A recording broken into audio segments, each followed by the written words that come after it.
Assalamualaikum warahmatullahi wabarakatuh. Halo teman-teman semua, kembali lagi berjumpa di channel Garuda Timnas.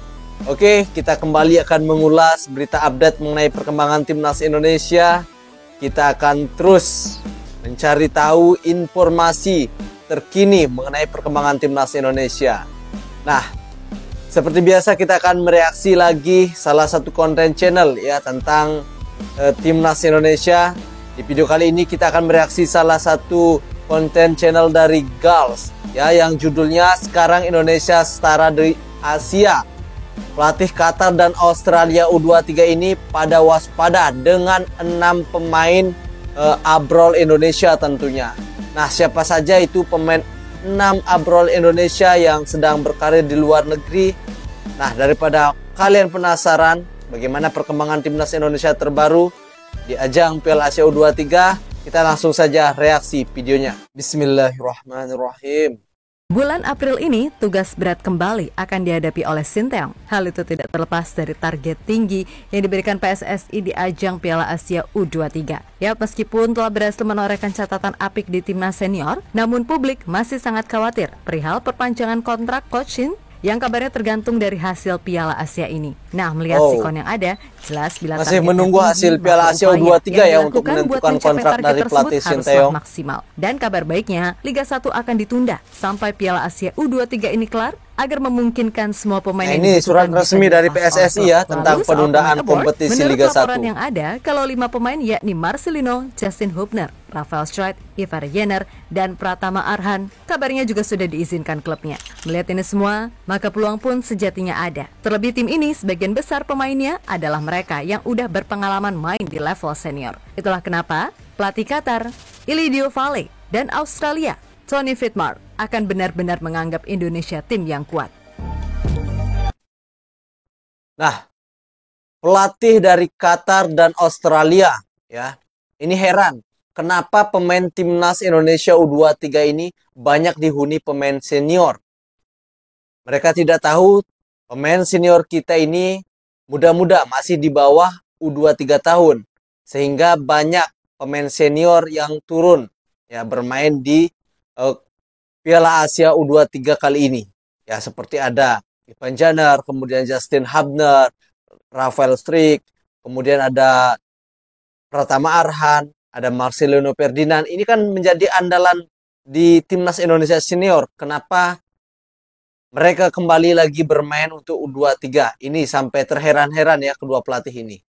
Sebentar lagi Piala Asia U23 akan segera dimainkan, di mana Indonesia jelas tergabung dalam grup yang cukup sulit bersama Qatar, Australia, dan Jordania. Tentu saja bila melihat peta kekuatan Indonesia, beneran menjadi yang terakhir andai para pemain abroad nggak bisa ikutan main. Karena bagaimanapun turnamen ini di luar dari kalender FIFA. Namun menurut laporan terbaru, kalau 5 pemain abroad seperti Marcelino, Justin Hubner, Rafael Struijk, Ivar Jenner, dan Pratama Arhan bisa tampil. Sedangkan Nathan Chow nggak diizinkan klubnya, serta Elkan yang kabarnya masih mengalami cedera.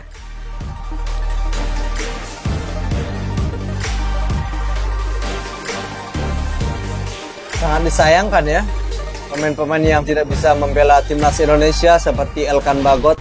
Sebagaimana diketahui kalau Erick Thohir menargetkan Sinteyong bisa membawa Timnas Indonesia U23 lolos ke fase gugur atau perempat final Piala Asia U23 2024. Namun secara luar biasa dan optimis, Coach Shin meyakini pencapaian lebih tinggi bisa dicetak oleh Timnas Indonesia U23 yakni lolos semifinal. Hanya saja Sinteyong optimis target menembus semifinal Piala Asia U23 2024 akan tercapai jika PSSI bisa membantunya memanggil pemain-pemain abroad untuk mentas di ajang 2 tahunan tersebut. Dan seperti yang kita tahu kalau setidaknya ada 5 dari 7 pemain abroad yang disiapkan kemungkinan besar bisa main.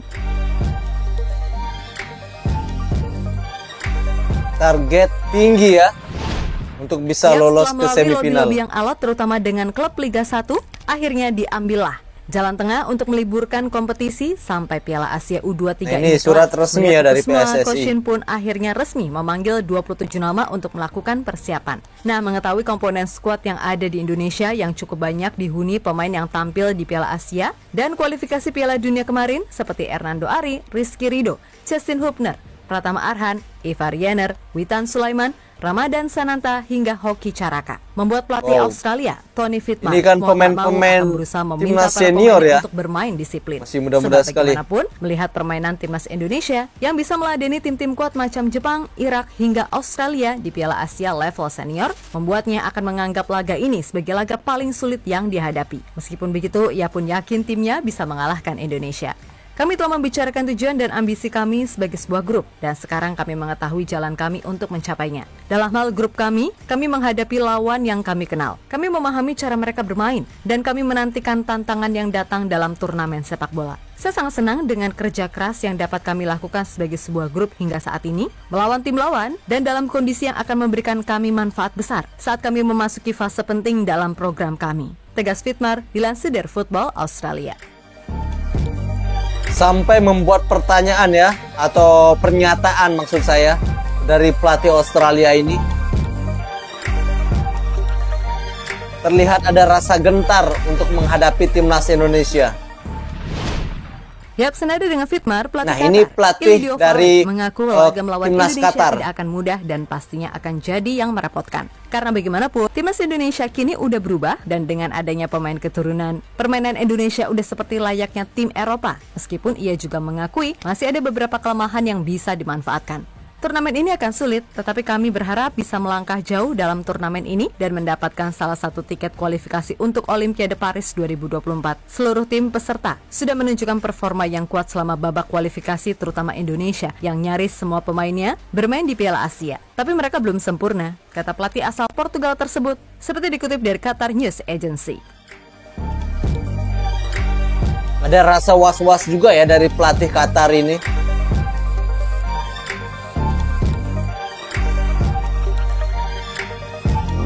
Ini Justin Hubner nih. Ya, bila melihat komposisi skuad yang ada, maka besar kemungkinan Coach Shin akan menurunkan pemain yang udah berpengalaman mentas di level senior sebagai poros tim. Mengacu pada formasi yang sudah-sudah, Coach Shin diprediksi akan kembali memainkan skema 3-4-3, yang mana Hernando akan diplot sebagai kiper utama. Kemudian 3 bek yang ada di depannya adalah Justin Hubner, Rizky Ridho, dan Muhammad Ferrari. Ketiganya diharapkan bisa mencari tembok kokoh bagi pertahanan Indonesia. Terlebih Ridho dan Hubner kan udah punya jam terbang tinggi, jadi ya harusnya nggak ada masalah.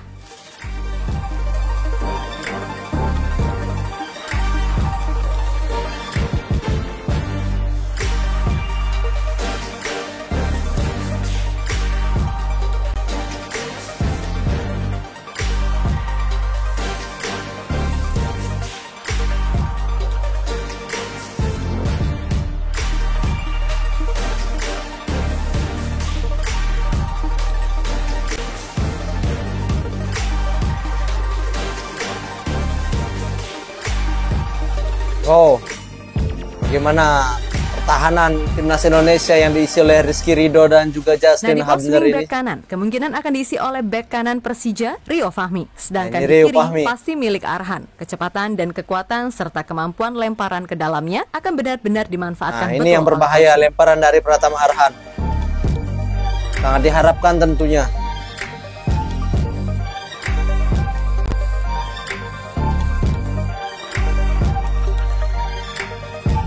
Ini ketika melawan Malaysia, Arhan melakukan tendangan keras.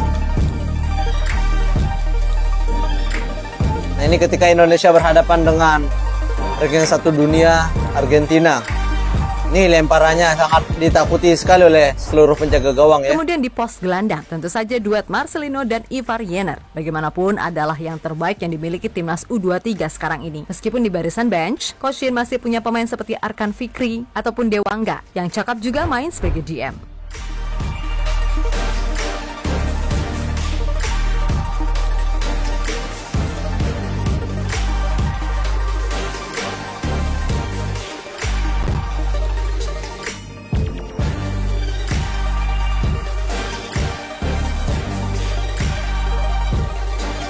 Nah, buat barisan penyerang, keberadaan trio Witan di kanan, Strike di kiri, dan Ramadan Sananta sebagai goal getter pastinya akan benar-benar bisa berguna. Paling tidak, pengalaman ketiganya di level senior bisa mereka tularkan di level U23 ini. Ya gini sih enaknya punya timnas di era sangat sekarang. Mantap ya jika ketiga pemain ini diturunkan. Timnas U23 ini ya ibaratnya 50-60%, kekuatannya yang masih didominasi pemain yang punya pengalaman mentas di level senior.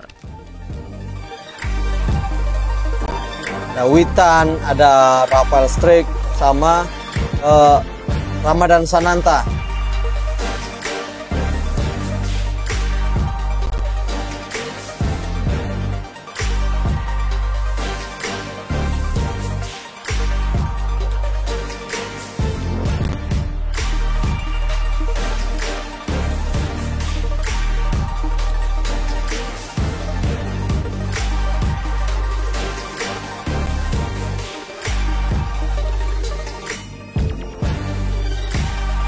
Ini Ramadan Sananta ya, seorang goal getter dari Timnas Indonesia. Ya, pada akhirnya kini kita cuma bisa berharap kalau 5 pemain abroad tadi bisa beneran diizinkan klubnya buat main di Piala Asia U23. Karena bagaimanapun kekuatan mereka emang sangat diperlukan. Selain itu, hasil di Piala Asia U23 ini juga bisa berpengaruh dengan masa depan Koshin. Agak kocak sih, tapi ya udah, mau gimana lagi, namanya juga udah kesepakatan. Intinya tugas kita hanya mendukung dan mendoakan. Toh bila seandainya Timnas Indonesia bisa tembus semifinal, maka secara otomatis mereka akan main di Olimpiade Paris 2024. Maka dari itu, sekali lagi kita beri dukungan dan doa. Semoga segala apa yang direncanakan bisa berjalan dengan baik dan lancar. Oke? Oh ya, menurut info terbaru, Nathan Cho akhirnya bisa ikut TC setelah diizinkan oleh klubnya. Nah, ini Nathan Cho akhirnya dilepas oleh klubnya Piala Timnas Indonesia. Dan pastinya keberadaan Nathan juga akan membuat Witan tambah semangat mainnya karena bakalan kena omel lagi. Tapi intinya tetap semangat selalu. Oke? Nah, oke teman-teman, itulah tadi tayangan video yang memberitakan bagaimana persiapan Timnas Indonesia U23 ya di ajang Piala Asia U23 kali ini. Kemudian pesaing Timnas Indonesia yakni Australia dan juga Qatar, lewat pelatihnya ini ada kecemasan, ada rasa was-was menghadapi Timnas Indonesia yang dirasa yang mempunyai pengalaman bermain di Timnas Senior. Ini akan menjadi tantangan tersendiri buat mereka berdua ya, Australia dan juga Qatar. Nah, semoga Indonesia di tangan pelatih Sinteyong dan ditambah lagi 6 pemain abroad yang bisa bergabung dengan Timnas Indonesia U23 bisa meraih hasil terbaik ya pada ajang kali ini. Nah, oke. Buat teman-teman jangan lupa juga bantu subscribe channel originalnya yakni Gals ya. Buat teman-teman yang baru ketemu, langsung saja berkunjung ke channelnya, bantu subscribe channelnya agar terus berkembang. Nah, buat teman-teman yang mempunyai masukan dan saran bisa langsung tulis di kolom komentar. Dan saya akhiri, Assalamualaikum warahmatullahi wabarakatuh.